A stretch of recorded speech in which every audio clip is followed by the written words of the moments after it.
but you have to go home now. We have to have peace. We have to have law and order. We have to respect our great people in law and order. We've identified one of those buses, and you know what that means?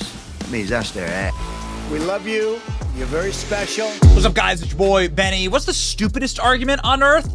Well, I mean, it's hard to really come up with one worse than, I know you are, but what am I? I know you are, but what am I? You did Russian collusion. I know you are, but what am I? It's like the FBI is literally doing this right now. There's an FBI agent who opened the investigation into Donald Trump for Russia collusion.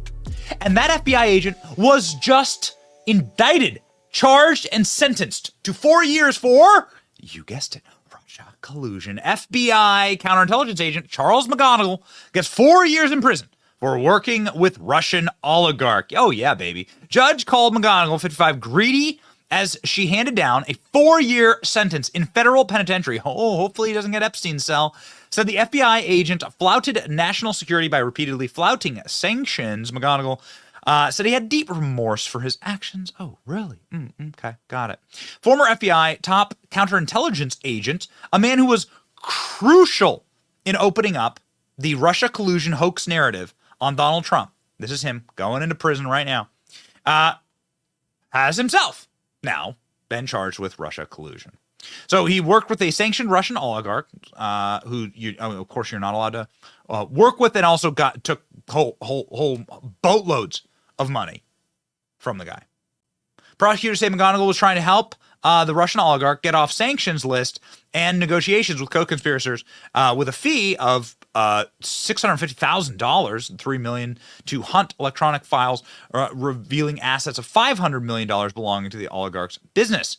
Oh boy. Wow. Oh my. So it turns out that our intelligence agencies are filled with scumbags. And of course you already knew that. These people lied about Hunter Biden's laptop. They discredited a Hunter Biden story, and they refused to apologize. The New York Post has a great little cover story here, The Spies Who Lie. They lied about Hunter Biden's laptop. They're not actually intelligence agents, as they are people who are there to protect current and permanent power vectors in Washington, D.C. And they'll do anything. And one of the things that our intelligence agencies are really good at doing, or maybe not, I don't know, it depends on your definition of success here, is staging coups around the world. Color revolutions, they call them. It's a pretty word for a coup. They did this in Ukraine. They've done this throughout Africa and Central America. Often ends badly. It doesn't stop them from trying to stage color revolutions in this country. Now, of course, the moment that you hear that the Russia collusion expert is going to jail for Russia collusion, a new story drops. Highly classified binder, 2016 Russia interference went missing during Trump's last days in the White House. CIA is still searching for the file that vanished from a safe. Well, they must not be very good at their jobs if they're losing these records. They're terrible at their jobs. But they are good, ladies and gentlemen, at color revolutions. They're good at staging fake protests or staging damaging events to happen to the national conscience in order to give the perception of something bad happening so that you can get the result that they want.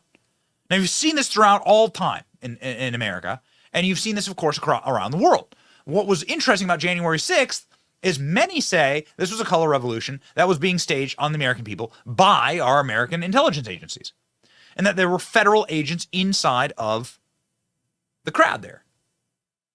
And there's one member of Congress with a law enforcement background named Clay Higgins, who was recently on Laura Logan's program saying that ghost buses were used to bring in FBI agents, like trained tactical agents, in order to create the environment on January 6th that would allow people to trespass into the Capitol and would cause sort of the meltdown that we saw that day.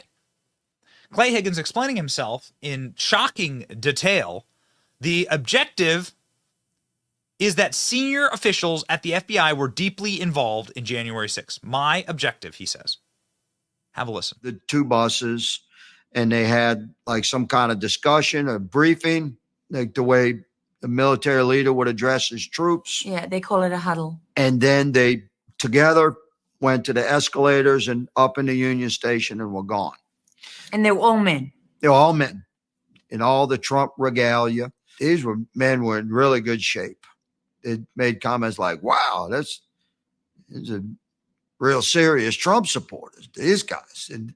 And they said they all had elbow pads and knee pads, and they appeared like they had common equipment, but they were not in uniform. But they behaved in a uniform manner. And we intend to get all of that video evidence from Union Station, from the escalators, from the parking lot. We have other eyewitnesses, much to the chagrin of everybody that was in those buses and everyone who commanded them to be there. We've identified one of those buses. And you know what that means? That means that's their because a bus is a serial numbered vehicle. And in America, the change of ownership of a serial numbered vehicle is documented. So that means we can begin to trace from the original owner of that bus, where it was sold and who bought it, and then who it was leased to and where it disappeared. And then eventually those buses were removed from the Union Station, and we're going to document all of that. So you believe that those buses held undercover officers, not informants, correct?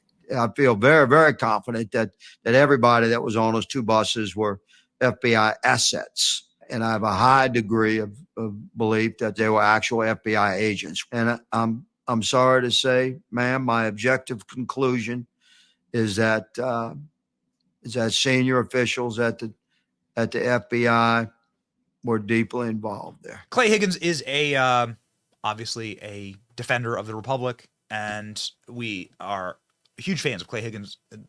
His questioning of Christopher Wray, director of the FBI, about January 6th is a thing of legend, particularly asking about undercover informants inside of the United States Capitol dressed as FBI agents. Ladies and gentlemen, this is damning testimony, along with the Ghostbusters testimony. Here's Clay Higgins' absolute disembowelment of Christopher Wray. Is he getting to the truth? Are you over the target? Watch how Christopher Wray responds, and it'll tell you everything. Does the FBI have confidential human sources? Did the FBI have confidential human sources embedded within the January 6th protesters on January 6th of 2021? Well, Congressman, as I'm sure you can appreciate, I have to be very careful about what I can say about when even now, because that's what you told us 2 years ago. May I finish? About when we do and do not, and where we have and have not used confidential human sources. But to the extent that there's a suggestion, for example, that the FBI's confidential human sources or FBI employees in some way instigated or orchestrated January 6th, that's categorically false. Did you have confidential human sources dressed as Trump supporters inside the Capitol on January the 6th prior to the doors being open? Again, I had to be very careful. It should be a no. Can you not tell the American people no?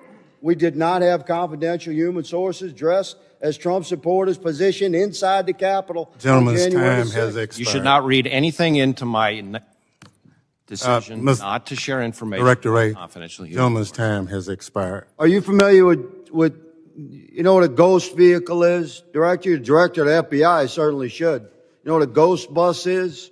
A ghost bus? Ghost bus. I'm not sure I've used that term before. Okay.